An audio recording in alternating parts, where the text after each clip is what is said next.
Listo. Hola, buenas noches, bienvenidos. Una charla más de esta sesión. Le damos la bienvenida al doctor Víctor Coffey del Estado de México. Doctor, bienvenido, buenas noches. Buenas noches, muchas gracias. Un gusto estar con ustedes. Le damos la bienvenida asimismo a los amigos que nos acompañan vía Facebook. La transmisión en vivo desde la ciudad de Tepic, Nayarit. Tenemos la línea telefónica el 311-121-2103 para algunas recomendaciones, dudas, comentarios, preguntas. Está la red social Defensa Penal. Hoy con el tema desaparición forzada de personas. Un tema pues complejo. En México ocupa el segundo lugar a nivel mundial en este delito, ¿verdad? Sin más preámbulo, bueno, para entrar en materia, les cedo el uso de la voz al licenciado Yacbec. Adelante, licenciado. Muy buenas noches, muchas gracias. A nombre de todos los que conformamos Defensa Penal Especializada, es un gusto tenerlos en lo que ha sido al día de hoy una experiencia excepcional el reunirnos en esta charla de vino y derecho penal. El día de hoy efectivamente hablaremos sobre la desaparición forzada de personas en su vertiente como delito y en su vertiente como violación a derechos humanos. Es un tema que tiene diversas aristas, me acordé de un amigo, y trataremos de tocar algunos apuntamientos generales. Claro que podremos dar continuidad a otra plática en caso de que lo consideren de su interés, pero abordaremos algunos aspectos. Entonces, señores, el día de hoy, porque las pláticas memorables entre amigos y los acuerdos se toman acompañados del elixir o bebida de su elección, levantemos la copa, digamos salud, iniciemos con esta charla. Adelante. Bien, señores, pues vamos a analizar la desaparición forzada de personas. Vamos a entender que a nivel convencional hay una convención internacional para esta protección, hay un comité generado para la desaparición de personas y hay una legislación. A partir de ahí entendemos el estándar de lo que estamos enfrentando en el Estado de México y lo abordaremos desde el punto de las víctimas, de los imputados, de la investigación, del juicio de amparo indirecto, si realmente se compone como una cuestión que tutela este tipo de acciones y realmente funciona para la sociedad. Iniciemos, Víctor Coffey. ¿Qué podemos entender como la desaparición forzada? ¿Cómo la vemos a nivel internacional? Por favor, te escuchamos. Gracias. Perfecto. La desaparición forzada es aquella desaparición de personas que se da cuando participa un ente estatal o tiene la aquiescencia, la autorización, la permisibilidad de un miembro del Estado, sea el ejército, sea la marina, sean autoridades civiles como la Procuraduría Federal o estatal. Siempre que participe una autoridad en la desaparición de una persona, se podrá tomar como una desaparición forzada. Hay generalmente dudas por parte de las personas que acuden a las instancias, a las diversas instancias, a denunciar la comisión de un delito, o como bien lo dijiste al ingresar a la plática, por la mera comisión de una vulneración de derechos fundamentales. Hay dudas generalmente en saber cuándo se está ante una desaparición forzada o ante otro tipo de delito, como bien puede ser el secuestro, la privación ilegal de la libertad, o hablando de la promoción de un juicio de amparo por la incomunicación. Hay personas que tienen dudas ante eso, pero aquí el punto central sería cuando participa en esa desaparición, por la razón que sea, de varias personas o de una sola persona, una autoridad del Estado. Básicamente eso es lo que se entiende. Está definido específicamente en la Convención Americana de Desaparición de Personas, en el artículo 2, la definición de esta conceptualización de lo que es la desaparición forzada de personas. Gracias, Coffey. Entonces entendemos de ahí la magnitud del porqué del tratamiento tan escrupuloso en la investigación que se le da a la desaparición forzada, porque podemos afirmar de que se trata de una cuestión de Estado. movimientos como el 68 probablemente, como el de Ayotzinapa, podemos entenderlo, donde está el Estado atrás de esto, donde hay personas desaparecidas por una acción de actores militares, pero que son finalmente del Estado mexicano, a cargo de brindar una seguridad, son los involucrados, los principales involucrados. ¿Con qué nos vamos a enfrentar entonces con este tipo de cuestiones cuando vamos a denunciar un hecho de desaparición forzada? ¿De qué estamos hablando, Liceo Rigoberto? Escuchamos. Bueno, desafortunadamente, para las víctimas indirectas, pues empieza un camino algo difícil, porque lógicamente ellos sufren la pérdida o desaparición de un miembro de su familia. Y bueno, el hecho de acudir a una autoridad y empezar con toda esa tramitología, sin duda conlleva pues diferentes situaciones, entre ellas, lógicamente, la intervención en primer orden pues de la Fiscalía como un ente que le toca iniciar con la investigación, independientemente de quién actúe en esa desaparición. Las víctimas deben comparecer ante esta autoridad, que es lógicamente la encargada en primer término de conocer de sus asuntos. Y bueno, pues, lógicamente, primero hay que demostrar que efectivamente hay una desaparición, y por ahí hay incluso mecanismos que se utilizan, como las llamadas alertas ámbar, amarillas, y diferentes denominaciones que la propia autoridad le da según de quién se trate, si es un menor, si es una persona mayor de 18 años, y de acuerdo a las características primordiales. Por fortuna en nuestro estado ya hay autoridades que se dedican de manera especializada en ese sentido a conocer de primera mano de esas denuncias, y por lo tanto, bueno, las víctimas indirectas sí tienen a quién acudir sin problema alguno respecto de eso. Bien. Kofi, me traslado a tu intervención. Entonces, la desaparición forzada de personas, y me gustaría que nos precisaras en ese punto, ¿es lo mismo que la desaparición en el secuestro o en la privación ilegal de la libertad? Puede confundirse, y tú lo manejaste linealmente, no como lo mismo, pero sí nos gustaría que nos dieras de manera precisa si es lo mismo que un secuestro, desaparecer una persona, la privas de la libertad, con la desaparición forzada de personas. Adelante, te escuchamos. Mucho gusto.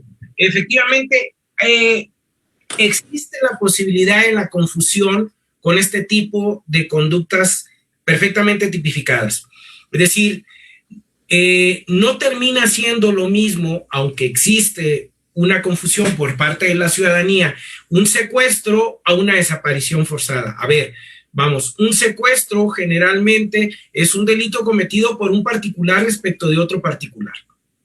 Hay una persona que va y priva de la libertad a otra persona, la mantiene en reclusión, mientras que hace un cobro, o mientras que la tortura, o mientras que la priva de la vida. Es decir, puede tener distintos objetivos el delito de secuestro, pero no está participando como tal ningún ente del Estado, ninguna autoridad estatal, por lo tanto no podríamos hablar de desaparición forzada.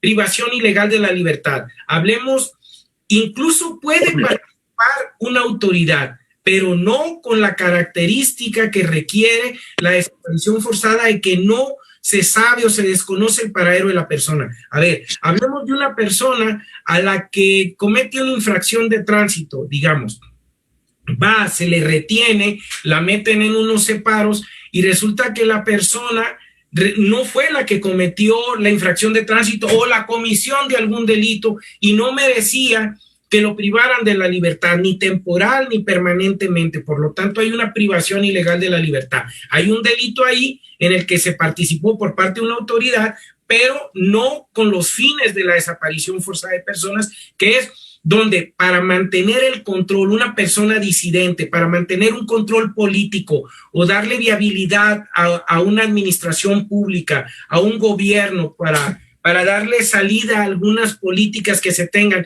se hace uso de la fuerza pública desapareciendo personas y nunca más se vuelve a saber el paradero de estas personas, el destino. ahí es donde inicia una investigación para dar con el paradero de las personas y lograr dar con ellas. Las primeras horas terminan siendo vitales, muy importantes para efecto de dar con el paradero. Ahí sí no hay un conocimiento de dónde está la persona, quién la detuvo. Se puede tener alguna idea, pero no una certeza. Por lo tanto, hay una diferencia muy clara entre secuestro, privación ilegal de la libertad y privación desaparición forzosa de personas. Incluso hay una confusión con respecto a la incomunicación, donde también se sabe que una persona está detenida, se quiere tener por parte de la familia o los abogados que quieren hacer la representación legal un acercamiento con la persona, pero no se les permite, hay una incomunicación, pero no es una desaparición forzada de personas. Tiene una característica muy particular la desaparición forzada de personas que no corresponde con los demás delitos de los que estamos hablando. Víctor, importante, entonces podemos resumir tu intervención, importante. Hay dos puntos distintivos. El activo es la autoridad y se desconoce su paradero. No hay incomunicación, no hay un secuestro. Esa es una cuestión ajena, tienen su ley especial, secuestro, su ley general, y no estamos hablando de lo mismo. ¿Podríamos resumirlo y aterrizarlo así? Sí, de alguna manera, así es como está diseñado. En la ley general es una ley especial construida, creada ex profeso para ese delito, tiene sus características muy particulares que no corresponden con las de los demás delitos de los que hablamos. Bien, seguimos entonces. ¿Por qué es importante la desaparición forzada de personas? Liceo Marco Polo, adelante.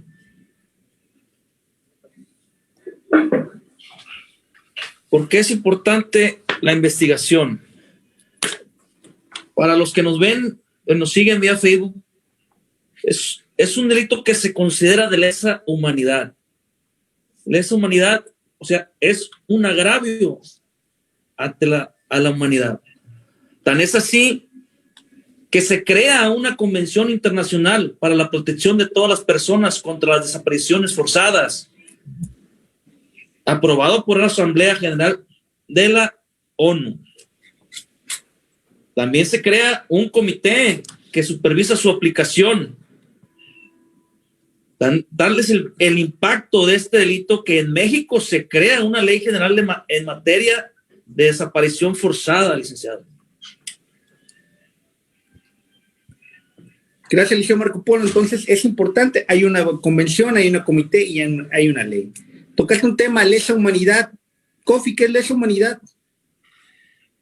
Se acredita un delito de lesa humanidad cuando impacta a un grupo de personas, no solamente una persona, sino una población determinada. Puede ser un grupo de personas por orientación sexual, un grupo de personas por ubicación geográfica, un grupo de personas por nacionalidad, un grupo de personas por demarcación o inclinación política. Cuando se afecta a un grupo específico de personas ubicadas en una misma circunstancia respecto de algún aspecto, es cuando se habla de algún delito cometido de lesa humanidad. Afecta a esa población en general, no solamente una persona, sino un grupo más o menos nutrido de personas. Claro, importante esto porque el Estatuto de Roma, que es el documento que le da competencia a la Corte Penal Internacional, establece la desaparición forzada como uno de los delitos de lesa humanidad. Es de ahí la importancia, es de ahí la exigencia de atender por parte del Estado, en este caso del Estado mexicano, este tipo de acciones. ¿Es correcto? ¿Podríamos aterrizarlo hasta aquí en ese punto? Bien. Tenemos, por ejemplo, un punto aquí importante. ¿Cómo nos encontramos en el Estado mexicano como víctimas del delito? ¿A quién podemos considerar como víctimas en un delito de desaparición o en una cuestión de desaparición donde el desaparecido no puede comparecer ante la agencia del Ministerio Público, no puede comparecer ante un juzgado de distrito a presentar una denuncia? ¿Quiénes son las víctimas? Vamos a llamarlo directas o indirectas en cuestiones para cerrar tanto como delito como violación a derechos humanos, tratándose de desaparición de personas. ¿Quiénes serían las víctimas? Adelante, ¿quién se encarga? Los escucho. Yo creo que aquí las víctimas particularmente serían las personas allegadas a los desaparecidos, sean las madres, los padres, los hijos, las esposas, todos aquellos que resienten de manera indirecta la desaparición de la persona. Y es importante hacer hincapié en eso porque como no vas a encontrar de entrada al individuo que ha sido privado de su libertad de esa forma de desaparición forzada, pues tendría que dársele cabida a que los mecanismos legales los eche a andar una persona que tenga interés, en este caso, un interés de carácter moral, que depende tanto del parentesco como de la situación en particular, que puede ser incluso una persona que haya cohabitado con la propia víctima desaparecida. Y es importante en nuestro estado mexicano este delito. Estábamos leyendo hace un momento las estadísticas y es tan dramático que México ha registrado de 1964 al 2022 más de 100,000 casos de desaparecidos. Imagínense, la ONU ya se pronunció en ese respecto y bueno, pues nos considera, como bien lo dijo el licenciado Marco Polo, como uno de los países que más problemáticas tiene en ese sentido. Está en los primeros lugares del mundo de personas desaparecidas de manera forzada. Entonces, estamos ante un problema no propio de ningún lugar de México, sino de todo México, y que nosotros como operadores jurídicos, pues nos debe de importar el conocimiento de este tipo de conductas que entran justamente en el ámbito, tanto como ya lo consideraba el doctor Víctor Coffey, en el ámbito del amparo, como del ámbito del conocimiento de las autoridades de persecución de los delitos. Por lo tanto, hay una bifurcación en el conocimiento de estos temas que es trascendente para las víctimas de los delitos. Puede impugnarse esta desaparición forzada a través de mecanismos del amparo indirecto, así como de la interposición de las denuncias correspondientes. Víctor, entonces, víctimas directas o indirectas en desaparición forzada, ¿a quiénes expresamente podemos admitir o conceptuar o entender en una carpeta de investigación, en un proceso penal? Para la gente que nos escucha, que no es abogados, ¿qué son las víctimas directas o indirectas en desaparición de persona? Te escuchamos. Con mucho gusto, doctor. Mire, las víctimas directas son aquellas personas sobre las que recae directamente la conducta. Hay dos tipos de personas sobre las que recae una conducta: víctimas directas u ofendidos. Ofendidos es cuando recae sobre bienes que me corresponden, pero no sobre mi persona. Cuando la afectación es directamente sobre mi persona, entonces soy víctima. Este sería el caso. A una persona que se le desaparece forzadamente por parte de elementos del Estado o con la aquiescencia o autorización o displicencia de entidades del Estado, es una víctima. Aquí hay un aspecto muy interesante que se trató en una resolución de la Suprema Corte que tiene que ver con la posibilidad de promover un juicio de amparo a través de comparecencia. Pero ¿cuál era el requisito para que una persona pudiera comparecer y solicitar el amparo de forma verbal y no de una manera por escrito, sin los tecnicismos que requiere un escrito, un libelo de una demanda de amparo? Hay una anécdota incluso muy bonita, muy interesante, que al parecer es verídica, que se dio en el estado de Chihuahua, de una persona que la llevaban esposada, detenida, iba pasando por la casa de un juez de distrito, de los pocos jueces de distrito que había en aquel momento, y voltea y le dice al juez de distrito, la persona que llevaban detenida a las autoridades: solicito el amparo y protección de la justicia federal. Y el juez voltea, lo ve y le dice: y la justicia federal te ampara, y le otorgó la suspensión de inmediato, de plano. Sin embargo, había un requisito, que esa demanda tenía que ser ratificada. En el caso de una persona que es desaparecida forzosamente, imaginémonos, no hay manera de que esa persona pueda acudir a ratificar la demanda, pero sí pueden personas que tengan interés jurídico. Hablemos de unas personas que las desaparecieron y formaban parte de un gremio porque eran pescadores o porque eran agricultores o porque eran ganaderos. Las personas que formaban parte del ejido o de esa agrupación que tengan interés jurídico por la desaparición forzada podrían acudir como víctimas secundarias indirectas aun cuando no haya recaído sobre ella la conducta, porque se están viendo afectadas en sus intereses al ser desaparecida una persona del gremio. Esas son las personas que pueden acudir a solicitar la protección y la protección de la justicia de la Federación a través de un juicio de amparo.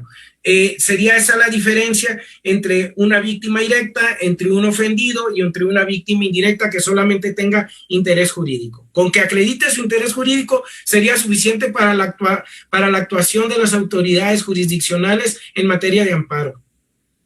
Entonces, a partir de tu exposición y la de Rigoberto, podemos entender que víctima directa será el desaparecido, siempre ineludiblemente. Indirecto será los familiares, los que resienten esta afectación. Podemos hablar padre, madres, hijos, hermanos, esposa, todo un abanico de opciones, pero entonces directo, desaparecido, indirecto, todos los demás. ¿Es correcto para entenderlo? Así es. Muy bien. No sé si podamos abordar de manera casuística el estado de Nayarit, y de acuerdo que estamos hablando sobre el delito, cómo es la situación de Nayarit sobre la desaparición forzada de personas. ¿Estamos en un estado tranquilo? ¿No estamos en un estado tranquilo? ¿Son oficiales las cifras? ¿No son oficiales? ¿Podemos entenderlas así? Rigoberto, te escuchamos. De hecho, ahí hay un documento, un comunicado que emite la Comisión Nacional de Búsqueda de la Secretaría de Gobernación y que da a entender particularmente que Nayarit tiene una problemática muy particular, muy peculiar hasta el año 2021 y que emite un documento que, por cierto, tiene más de 100 y tantas páginas, en donde habla justamente de peculiaridades del caso Nayarit, que ha sufrido particularmente en el trayecto de anteriores gobiernos respecto a las cuestiones relacionadas con la delincuencia organizada particularmente, y que por alguna razón los anteriores gobiernos habían estado con esa conducta de carácter omisivo en donde no intervenían, y bueno, se da su forma de participación en esta desaparición forzada, porque incluso se tenía conocimiento, en este documento se hace ese análisis de la falta de intervención o la anuencia de alguna forma por las autoridades de aquel entonces. Entonces, es interesante este documento que habla del análisis del contexto del caso Nayarit, que la Comisión Nacional de Búsqueda emite incluso no hace mucho, y que da pues un poco de luz respecto del tema Nayarit, y que es considerado como un tema, reitero, emblemático para nuestro país. Reitero, hasta antes de las cuestiones que estamos analizando el día de hoy. Es un documento que tiene registro de gobiernos anteriores y por lo tanto, bueno, yo creo que es una buena referencia para hacer el análisis de este tipo, ¿verdad? Gracias, Rigoberto. Tenemos varias preguntas que voy a dar apertura a ellas, ¿verdad? Con el objeto de que nos llevemos una respuesta a las personas que nos escuchan, y si no logramos dar la plenitud, que nos lo informen, y claro que le daremos respuesta. La primera pregunta sería, nos preguntan si la voy a leer textual, y ustedes me dicen, ¿verdad? Si hay algo que aclarar. ¿Es procedente el juicio de amparo contra la desaparición forzada y qué efecto debe tener la suspensión? Así es. Rigoberto, te escuchamos. Bien, incluso hay una tesis que acaba de ser dictada por el tercer tribunal colegiado, en donde habla que la suspensión debe concederse de plano para efectos de que el juez, en este caso el tribunal colegiado es el que está resolviendo en revisión de ese asunto de amparo, y le da respuesta a una situación de un amparo indirecto, y le instruye al juez de distrito para que conceda de plano la suspensión definitiva de este asunto, por tratarse de un asunto, pues lógicamente que tiene interés, y le hace la aclaración. No pude acceder ahorita, déjame ver si puedo acceder el rubro habla que debe de impulsarse al juez de distrito para que tenga una participación proactiva. Esto es, que no nada más se quede el juez de distrito en las cuestiones declarativas de la sentencia de amparo, sino que además participe en todas aquellas acciones alrededor de ese caso de desaparición forzada que permita la búsqueda y localización en un momento dado en este caso se trata de un niño, de un menor que fue desaparecido forzadamente. Habla el caso particular por el padre que tiene la guardia y custodia, y cosa que llama la atención porque esa guardia y custodia se la concede un juez de lo familiar. Pero una persona tercera, en este caso parece ser la madre, interpone el juicio de amparo indirecto en contra tanto de las acciones del juez del ramo familiar y en su caso de la particularidad, esto es del padre del niño que tiene la guardia y custodia, porque él se desvanece o desaparece o deja de estar presente cuando quieren localizarlo y no se tiene el alcance de la existencia del menor. Y aquí se acusa, como bien lo decía el doctor Víctor Coffey, de la aquiescencia del juez de ramo familiar, porque según se desprende de la resolución, el juez de lo familiar tuvo una participación activa al momento de solucionar el asunto de la guardia y custodia en favor del padre en este caso.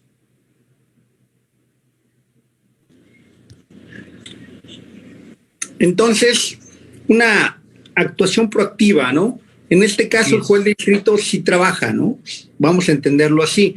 ¿Qué podemos entender entonces como actuación proactiva? No nada más se limita a esa suspensión donde manténganse las cosas en el estado en el que están, esa suspensión de plano o de oficio que todos conocemos a la luz de la ley de amparo, sino que por tratarse de la desaparición de una menor, el tribunal colegiado garantista emite una determinación que de verdad contribuye a fortalecer y a resguardar lo que es la cuestión del menor para este tipo de acciones, ¿verdad? ¿Sí podemos hacerlo así? ¿Podemos sí, así es. Bien. Adelante, Coffey, te escuchamos.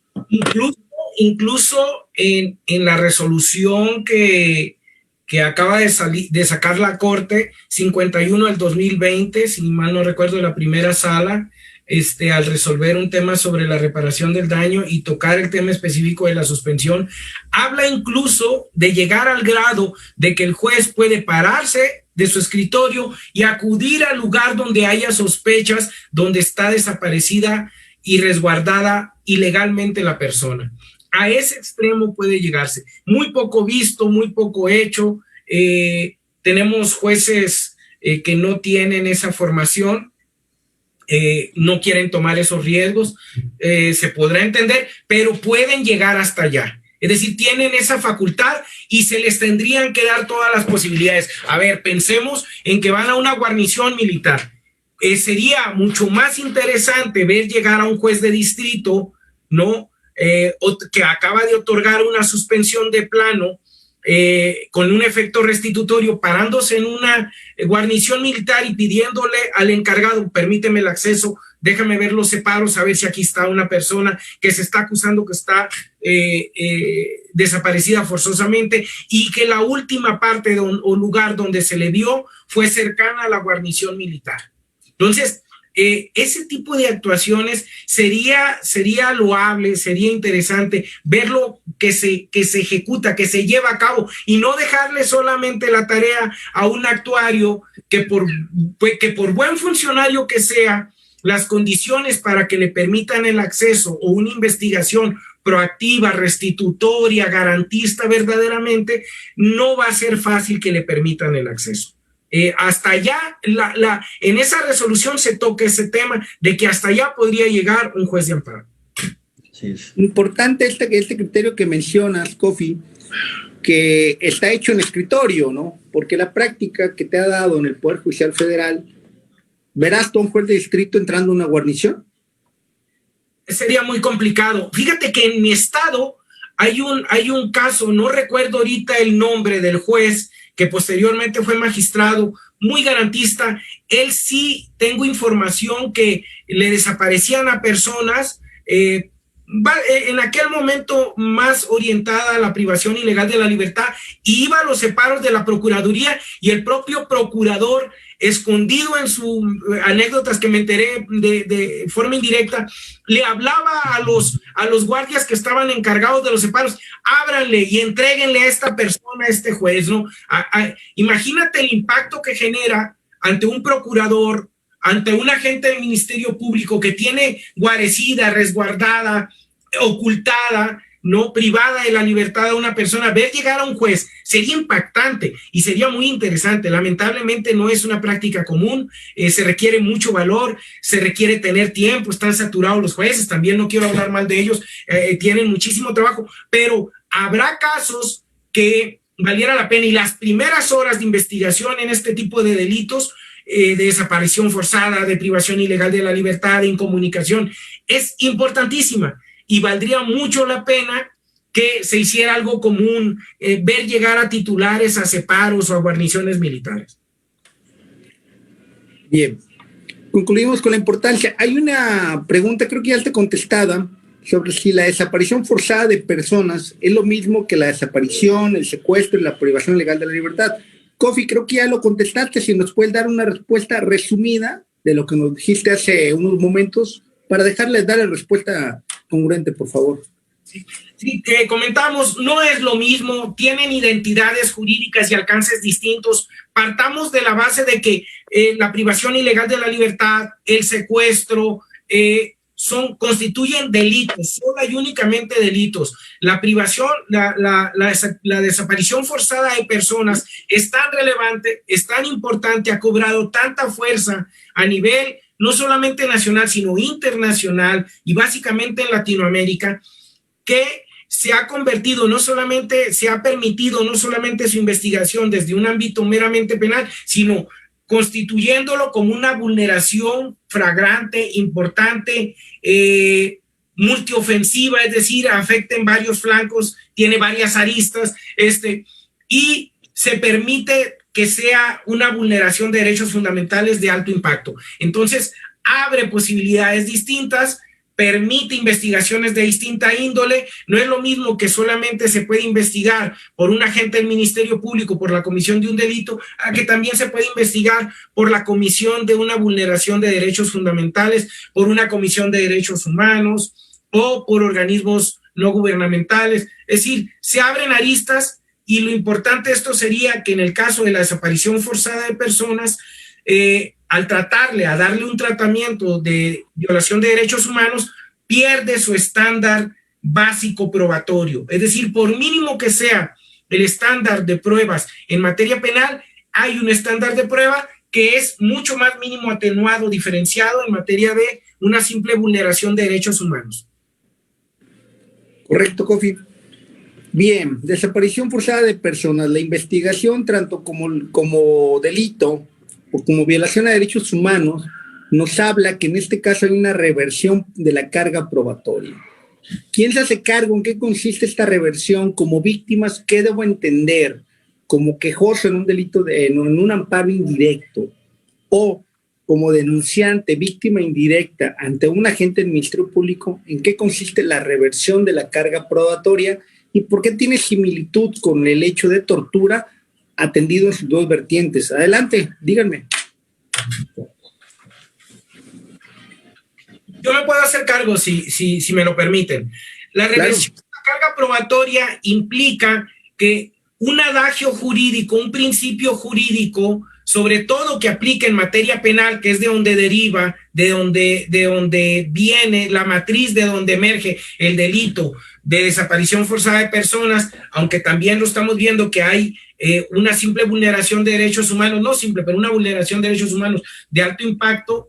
Lo que implica es que aquí no aplica el principio de que quien afirma tiene que probar, quien denuncia tendría que probar, sino que aquí la carga de la prueba se le deja al Estado. Yo como civil te estoy denunciando la comisión de un delito o la vulneración de una afectación de mis derechos humanos, de una desaparición forzada, y el Estado tendrá que desarrollar todas las actuaciones, todo el poder investigativo que tiene para dar con el paradero de la persona cuanto antes, de la mejor manera posible, y dar con el responsable. Que la parte, casualmente, al tratarse de una violación de derechos humanos, no resulta tan importante dar con el delincuente, sino con la víctima. Dar con su paradero, rescatarla, darle a asistencia médica, psicológica, jurídica, lo que ocupe.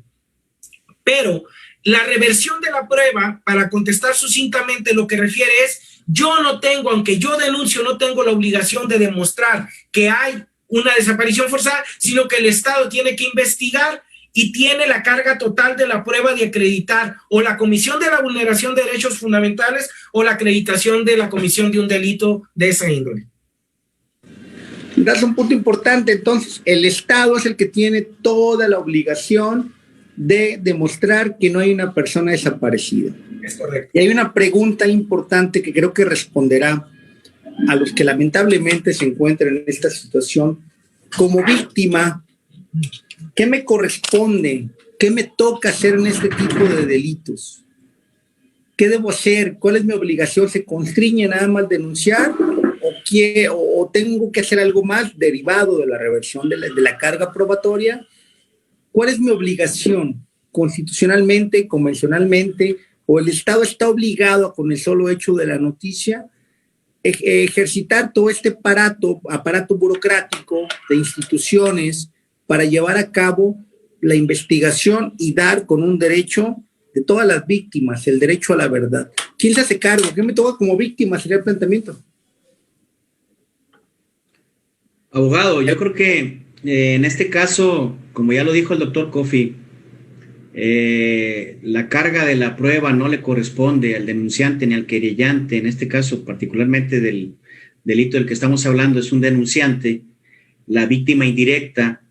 Lo único que le corresponde es allegar elementos que sean necesarios para empezar a que el órgano persecutor inicie sus indagatorias. ¿Qué elementos le corresponderían en este caso a la víctima indirecta? Bueno, proporcionar todos los datos relacionados con las características peculiares o fisonómicas o rasgos característicos de la persona que está señalada como víctima directa, aquellas descripciones tanto de las ropas, de las circunstancias, lógicamente en la narración de las posibles formas de cómo fueron los hechos en que desapareció esa víctima directa, y todos aquellos elementos que de manera cotidiana le pudiera solicitar, en este caso el Ministerio Público, como lógicamente ya lo había comentado el doctor Coffey, como también es el interés como persona denunciante respecto de los hechos que está haciendo del conocimiento al órgano persecutor.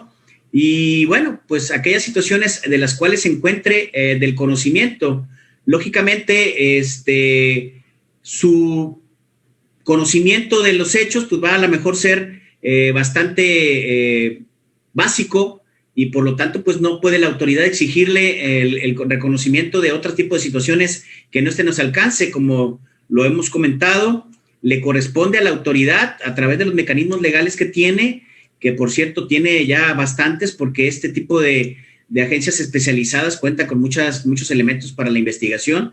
Y bueno, ellos se encargarán incluso de acercar mediante los elementos de investigación de todas aquellas situaciones que le hagan falta y sean necesarias para el conocimiento de esos hechos probablemente delictivos.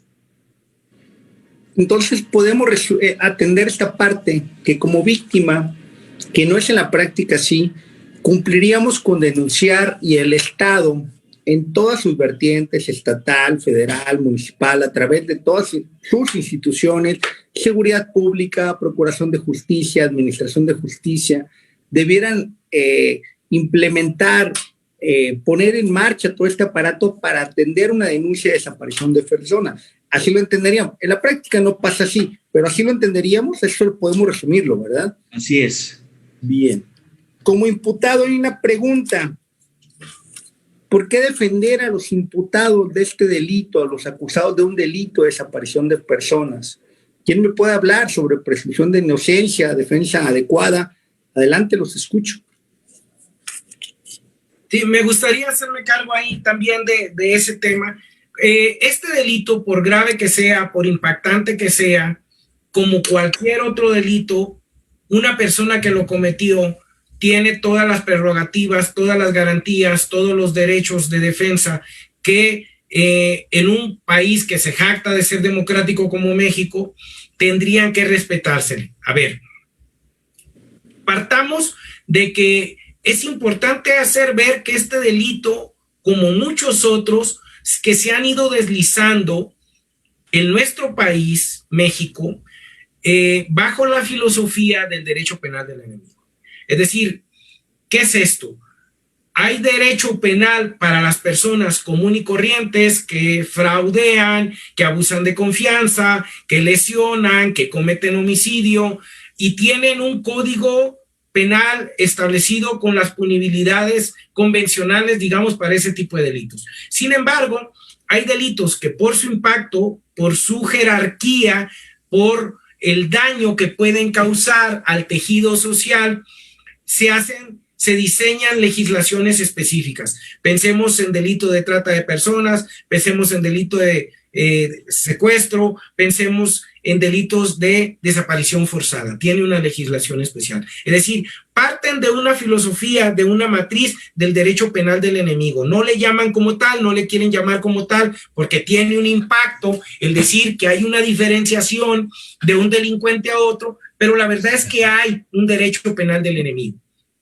No obstante que se le dé un tratamiento de la comisión de un delito partido desde la filosofía del derecho penal del enemigo, quienes lleguen a cometer el delito, quienes terminen resultando los imputados, los investigados, los acusados, tendrán el mismo abanico de prerrogativas, de derechos, de garantías para hacer valer una defensa oportuna, exhaustiva, adecuada, imparcial, sin discriminación, con todos los principios democráticos que están establecidos en la Constitución y en el Código Nacional de Procedimientos Penales. Adelante. Es interesante lo que comenta Víctor, dado que el principio de probable responsabilidad, ¿verdad? Ese principio, bueno, pues a lo que se está comentando aquí, a los que no ven, bueno, tanto la víctima o ofendidos tienen sus garantías o derechos, pues también el probable responsable, imputado, vinculado, tiene sus propios derechos, ¿verdad?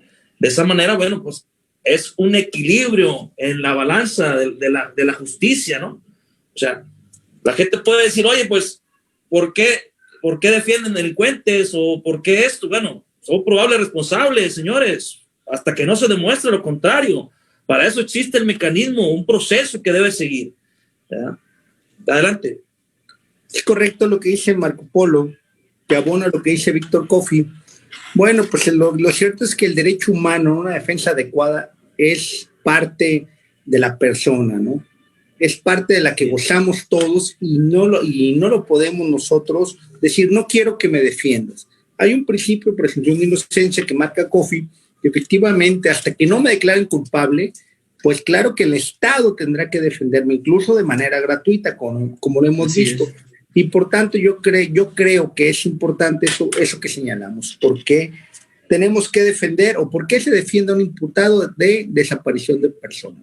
Ahora, como autoridad, ¿qué le corresponde a la autoridad? Llamemos en cualquier nivel, municipal, estatal, federal, policía, Poder Judicial del Estado, Poder Judicial Federal. ¿Qué les corresponde ante una noticia de desaparición forzada de personas, más cuando se habla de servidores públicos involucrados?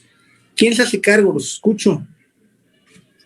Me gustaría nuevamente hacerme cargo, si me lo permite ahí, doctor Jacbet. Mire, la verdad es que ante la comisión de un delito de un impacto tan grande como lo es el de desaparición forzada de personas, las autoridades tendrían que tener la estatura jurídica, personal, moral, ética, de permitir a las personas que van a realizar la defensa actuar, y ellos tendrían que investigar exhaustivamente, sobre todo las primeras horas, donde a una persona se le pone la noticia criminal o la noticia de la comisión de una vulneración de derechos fundamentales tan importantes como lo es la desaparición forzada de personas, se tiene que investigar de inmediato, exhaustivamente. Esas primeras horas son vitales. Después se convertirá mucho más complicado. Entre más tiempo pase, más dificultades se encontrarán para dar con el paradero y encontrar en buena forma física,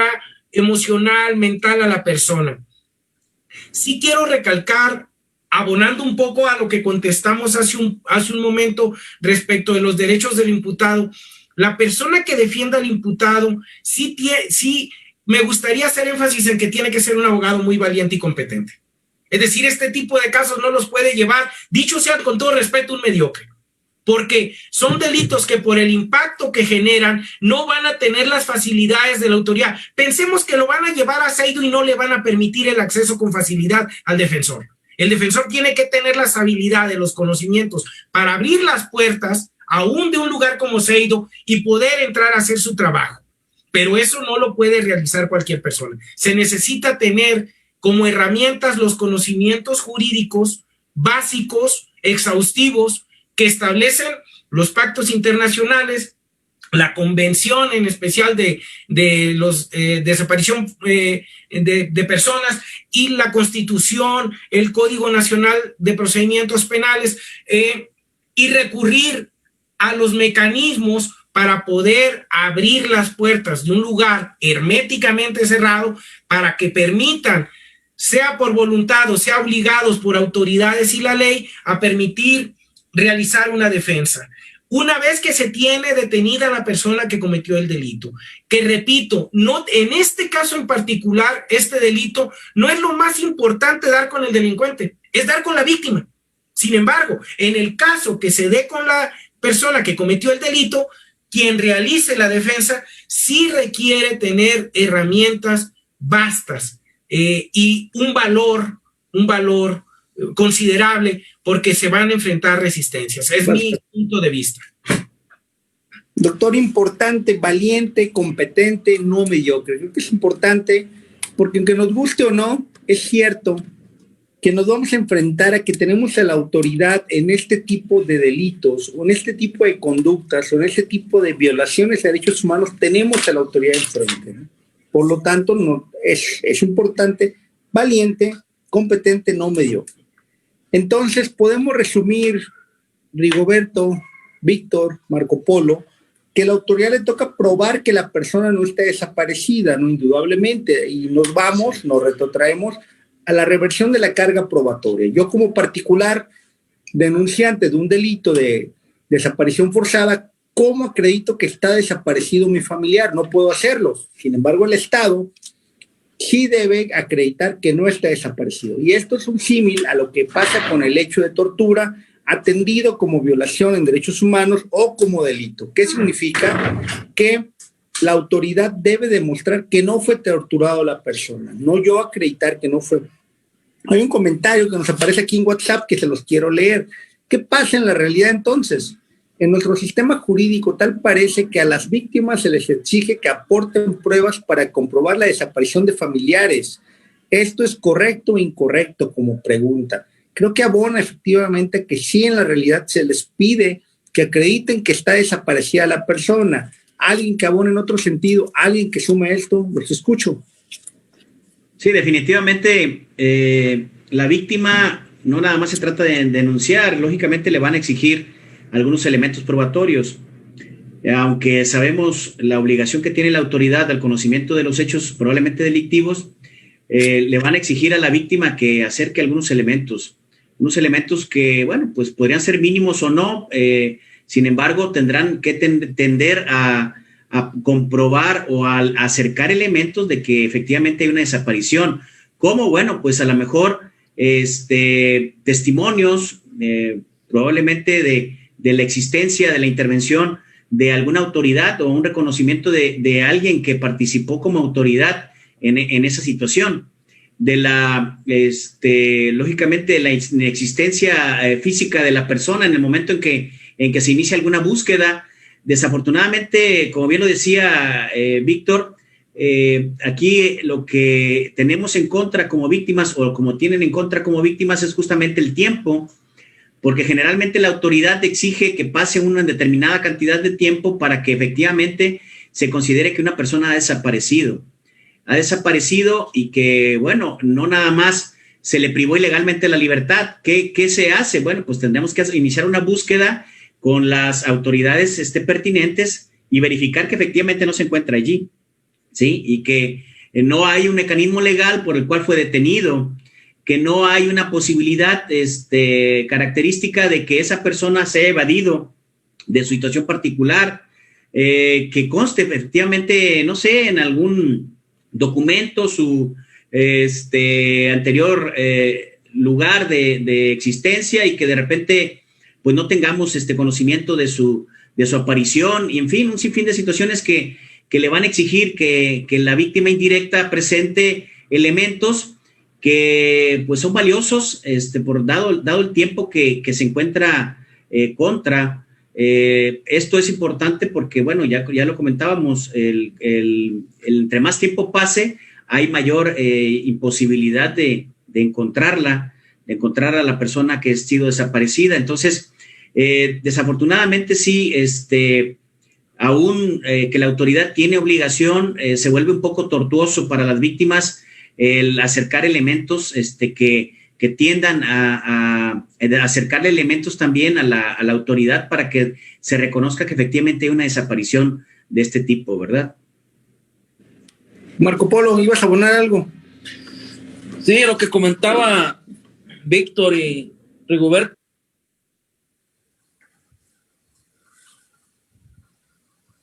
Le quitaste el volumen, no se escucha. Adelante. Sí, lo que comentaba Víctor y Rigoberto en cuanto al tiempo, a los tiempos. Las primeras horas son críticas para cualquier persona. En este caso, la desaparición forzada. Para las personas que nos siguen en Facebook, se han de acordar de los famosos levantones. Estos levantones hay que atender cómo es que suceden o por qué suceden. Decirle, bueno, pues que son pugnas. En algunos lados, pugnas entre delincuencia organizada. Llegan, que quieren apoderar las plazas, empiezan a querer apoderarse de esas plazas, empiezan a levantar gente de otra corporación o de otro cártel, vámonos diciendo con todas sus letras, ¿verdad? Y se empiezan a dar las desapariciones forzadas de personas y empiezan las denuncias a caer a las fiscalías. Y ese término que dice Víctor, que dice Rigoberto, es que a lo mejor anda de juerga, se fue con la novia, se fue con el novio. No, señor, bueno, hay situaciones en las que es, bueno, hay flagrancia, hay indicios, alguien vio, llegaron, y parece que en el país se está acostumbrando a ese tipo de acciones. Ahorita en todos lados circulan videos en las redes donde llegan camionetas, bajan de los carros a personas y pum. ¿Y qué pasa con esas familias? Bueno, hay indicios, hay videos, mira, aquí está el video, llegan a las fiscalías, mira, aquí está, claramente se ve cuando están levantando a mi marido, claramente se ve cuando están llevándose a mi sobrino. Entonces es ahí donde se empieza a ese mecanismo o ese aparato de justicia que todos conocemos, bueno, pues, que creemos que pues no es expedito, la verdad, ¿verdad?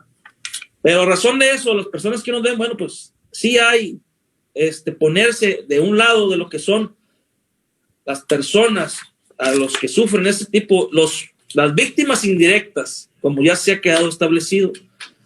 Entonces, de esa manera, bueno, pues hay que valorar y ponderar los mecanismos de la justicia, pues propiamente, pues no son inmediatos. ¿Cuál es el planteamiento? Bien, hay una inquietud sobre el toque femenino del programa Abogados.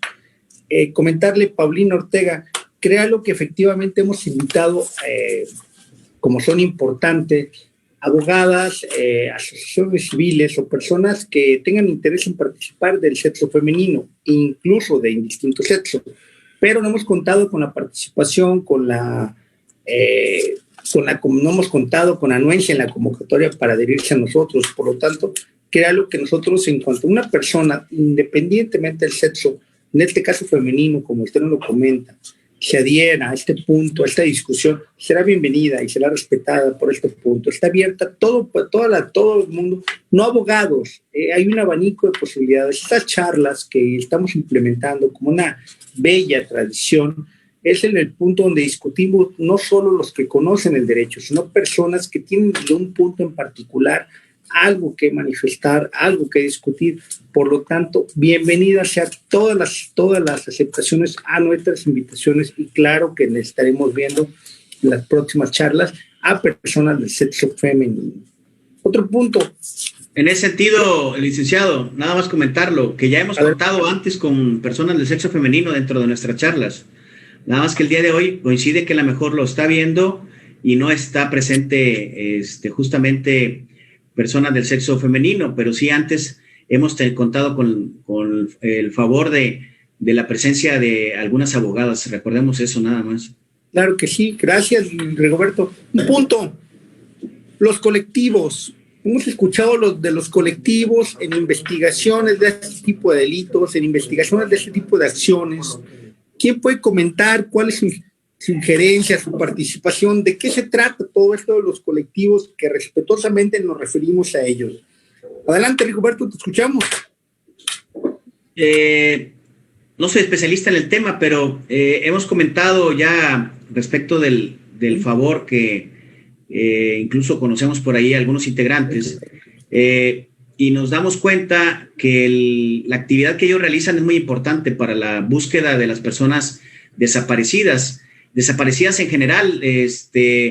No sabemos particularmente los mecanismos por los cuales fueron desaparecidos. Sin embargo, estos colectivos en Nayarit hay por ahí, según tengo entendido, algunos se han dedicado particularmente a coadyuvar con las autoridades y ayudan a la localización de tumbas clandestinas y un sinfín de situaciones para las cuales ellos en conjunto han logrado tener elementos que les permiten coadyuvar de manera muy adecuada con los cuerpos policiales. Sin duda, su papel es importantísimo para el desarrollo de todas las actividades relacionadas con la localización de personas, particularmente de este tipo de delitos. Y yo creo que el papel que ellos realizan, que estos colectivos realizan, tienen trascendencia en la realización de todas las actividades que también tienen impacto en la procuración de justicia.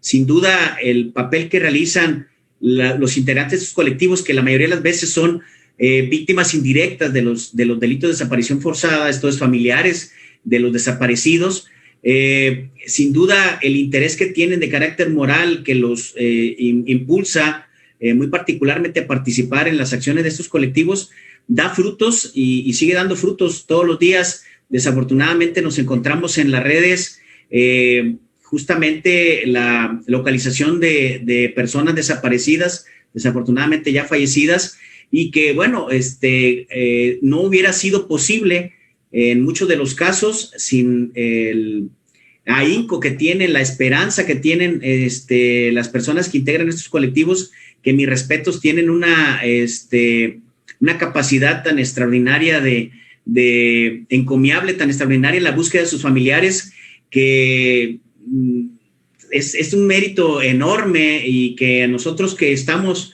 no sufriendo este tipo de situaciones nos invade la situación del apoyo que todos ellos realizan en este tipo de acciones. Y bueno, pues una entrañable consideración pues a su participación, y sin duda es tan importante, ¿verdad? Incluso la ley reconoce participación a estos colectivos, de ahí la importancia, porque debemos entender que incluso hay familiares directos, indirectos, los que están conformando estos colectivos y por lo tanto nuestro respeto, importancia y consideración jurídica que les hacen para que tengan intervención en este tipo de procesos. En este caso particular, una pregunta.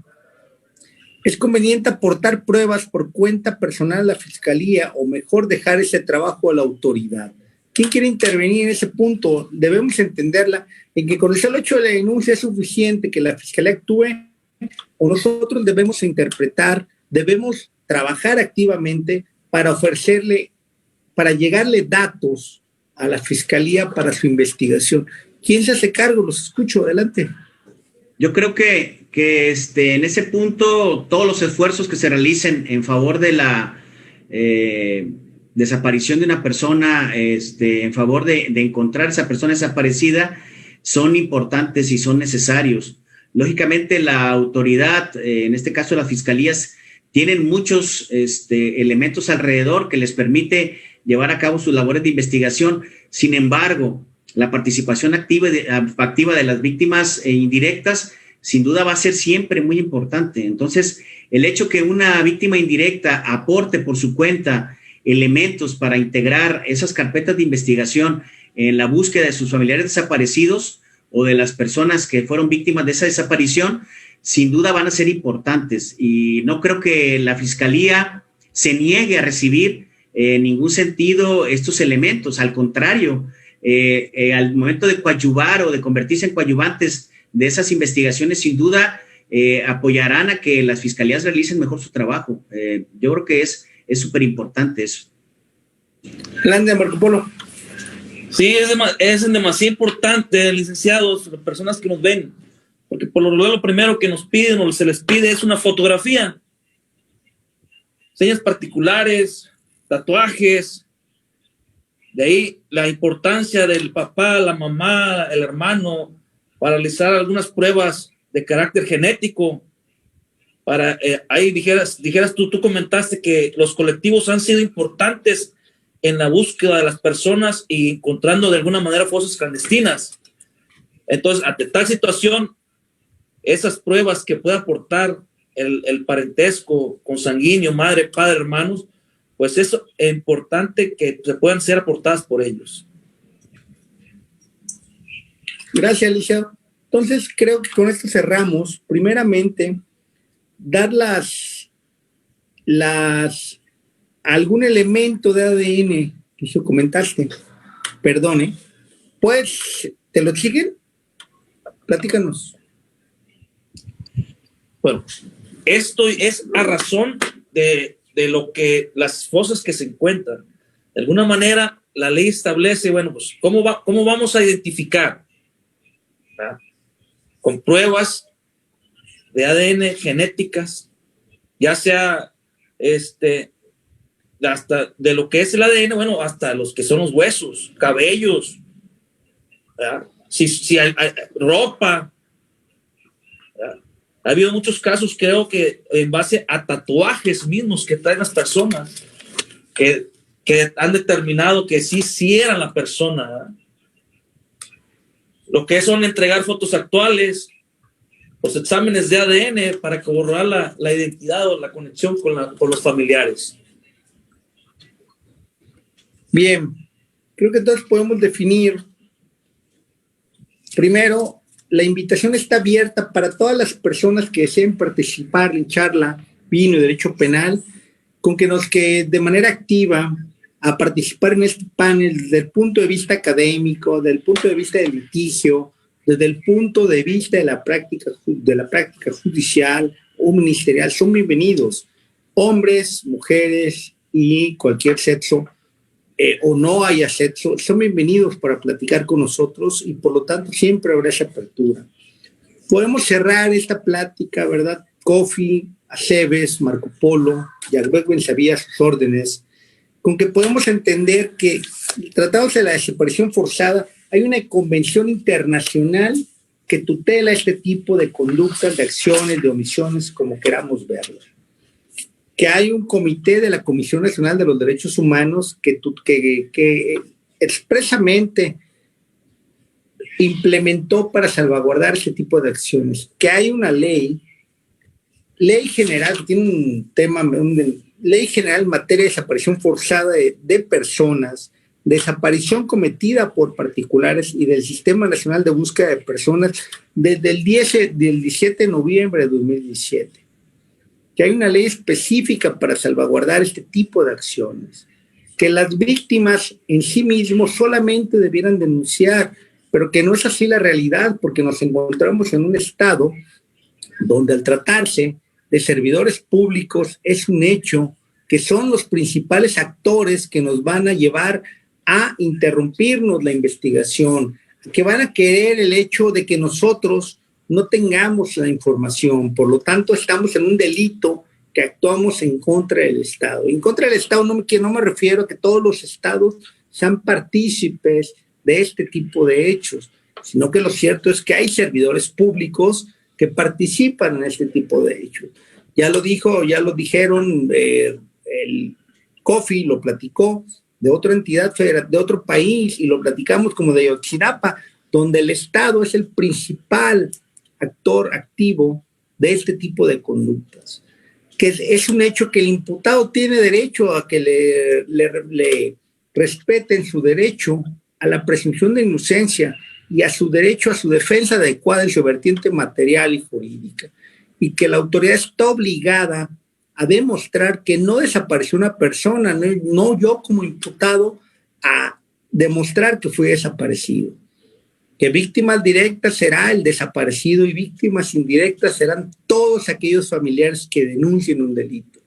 Que hay un amparo indirecto procedente y que la suspensión procede en algunos supuestos muy efectivos y que se obliga al juez de distrito a que trabaje, a que efectivamente no la emita nada más por escrito. Difícil, dice COFI que ha visto un doctor o un juez de distrito en Sonora, qué bueno.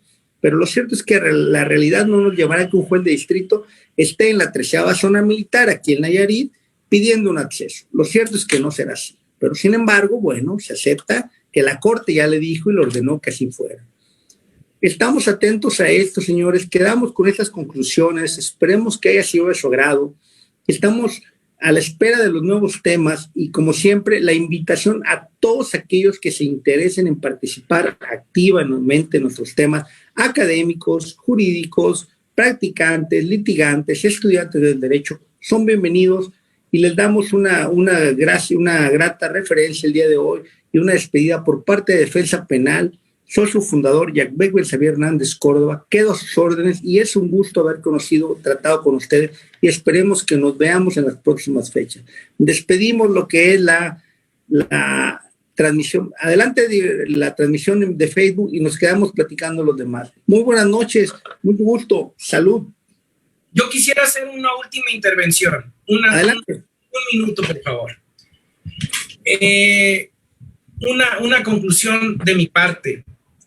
A título personal, yo lamento mucho verdaderamente que México, siendo un país con una tradición democrática histórica, esté por encima en la comisión de este delito de desaparición forzada de personas de países que tienen una tradición de dictaduras, como Cuba, como Argentina, como Chile, que con todo respeto han pasado por ese tipo de situaciones que México nunca las ha tenido.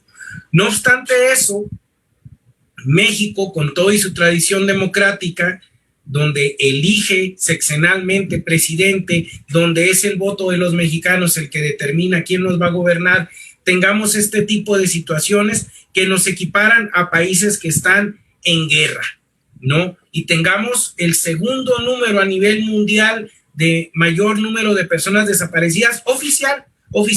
No perdamos de vista que la cifra de 100,000 desaparecidos forzosamente es una cifra oficial. Es decir, hay un número que seguramente será superior. No obstante eso, esa convención internacional del delito de desaparición forzada de personas, México habrá que saber y destacar que al suscribirlo hizo salvedades. Es decir, hay delitos a los que no está atenido de esa convención.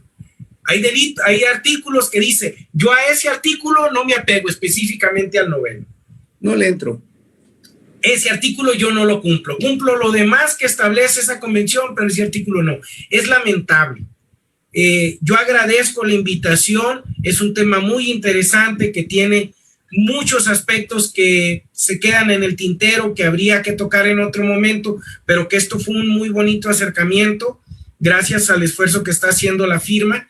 De mi parte, la verdad, gracias por permitirme participar y tener este contacto y esta comunicación que a todos nos enriquece y que pretende enriquecer a todas las personas que desde Facebook nos visitan. Yo les mando un abrazo a los compañeros y a las personas que nos estuvieron viendo, y perdón por la última participación y por todas las demás. Muy agradecido por la autorización que me dio usted, doctor Yepes. No, Víctor, al contrario, de verdad que es siempre satisfactorio escucharte, gente tan preparada, doctor de Ciencias Penales, una preparación de verdad que compartes con nosotros. Para nosotros es un honor. Ya no hablamos sobre el Registro Nacional de Personas Desaparecidas. Creo que hay muchos temas todavía pendientes por abordar. Ojalá y nuestros radioescuchas o Facebook escuchas nos digan que crean necesario continuar con ello. Claro que lo abordaremos, será importante. Por el día de hoy creo que tocamos los apuntamientos, los tópicos generales sobre la desaparición forzada de personas. Creo que es importante atender lo que está sucediendo en México, lo que está sucediendo en el Estado mexicano, en el Estado de Nayarit, ya lo dijo Aceves. Creo que es importante y creo que nosotros como firma debemos entenderlo. También esa parte importante, es un derecho humano la defensa. ¿Por qué no? O sea, es una persona de desaparición de personas, debe contar con abogado. O sea, hay una presunción de inocencia, hay un derecho humano a la defensa adecuada. Fue un sentir muy patriótico lo del día de hoy. Creo que lo tenemos muy importante y ojalá podamos contactar, esperamos sus comentarios de todos en nuestras redes sociales y muchas gracias por haber estado el día de hoy con nosotros.